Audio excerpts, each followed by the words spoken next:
Tuesday in Melrose Mountain, Tryon, North Carolina. It's going to be in the mid-70s today. There's a light breeze, beautiful sunshine, but there's a storm coming. That's what they say. They say that there's a cold front coming down and that it will bring thunderstorms and the storm coming. And that happened to remind me in Acts chapter 27, a message that I preached about Paul and about the storms of life. You know, we have storms in life, don't we? Times when things don't go exactly the way we want them to. And that's exactly what happened to Paul. Paul wanted to go to Rome. And he didn't necessarily want to go during the stormy time of the season across that body of water. And yet that's exactly what happened to him. If you pick up chapter 27, actually I'd recommend you begin in chapter 26, but if you pick up chapter 27, you see the storms that Paul faced. It says the winds were contrary. Now, if you're sailing a boat, that means you have to tack back and forth, and your progress is very slow. They were contrary to the way that he wanted to go. It says that they sailed slowly, and they had a difficult time.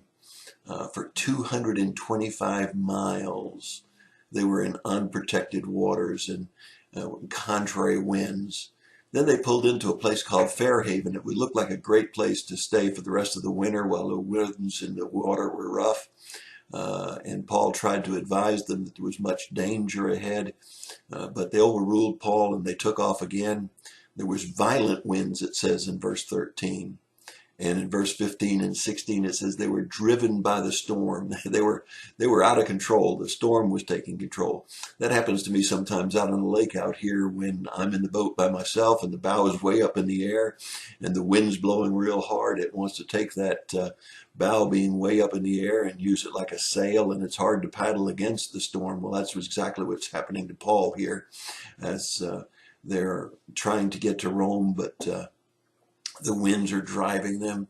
It says in verses 17 through 19, and violently tossed, so violently tossed around that the very thing that would pay their way, the cargo, was tossed overboard.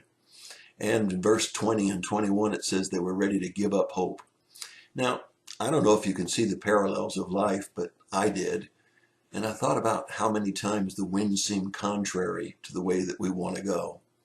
I thought about how sometimes it seems like we could just pull into safe harbor, but somehow that's just not possible, and stay there. And then I remembered that as I read about the violent winds and being driven by the storm, I realized that sometimes our troubles and our problems and our storms of life drive us out of control. And in verse 20 and 21, when Paul said that they were giving up hope, sometimes the storms of life get so great that we just want to give up. We give up all of our hope. And they said that they didn't see the sun or the moon for days. Seasoned sailors who didn't usually get seasick were so sick that they didn't eat. In verses 22 through 26, Paul was given a message through an angel of God that they were to be courageous, that they would be safe, although they would run aground and although they would lose the ship, that the 276 souls that were on board would be spared. That had to have been a message of hope and encouragement to some, but not to all, because it tells us that some of the sailors decided that they would abandon ship with a few lifeboats that they had, and Paul was given a message that they would perish if they did, and they cut away the right lifeboats. Now there were no lifeboats for anyone to get off the ship, and they would have to trust in what Paul said, which a message from God. Can you see the parallels of life? They'd given up hope. No sun, no stars, no moon. And then a word comes from God. He says, be courageous. I will see you through this storm. It isn't going to be easy. Lots of times it isn't easy in the storms of life. But I will see you through this. What did I get out of this message? What was the key to the message? 3 very great truths about the storms of life. God keeps his promises. He says he'll never test us above that which we're able. And even if he takes us out of this world, if we have Jesus as our Savior, we know we have a better world waiting for us, and God keeps his promises. Secondly, the sea can get rough. God never promised us it would be smooth sailing here on this earth. He told us it could get rough here, but he said, be of good cheer, I'm with you, and I've overcome the world. So the sea can get rough. The third truth is trust in him.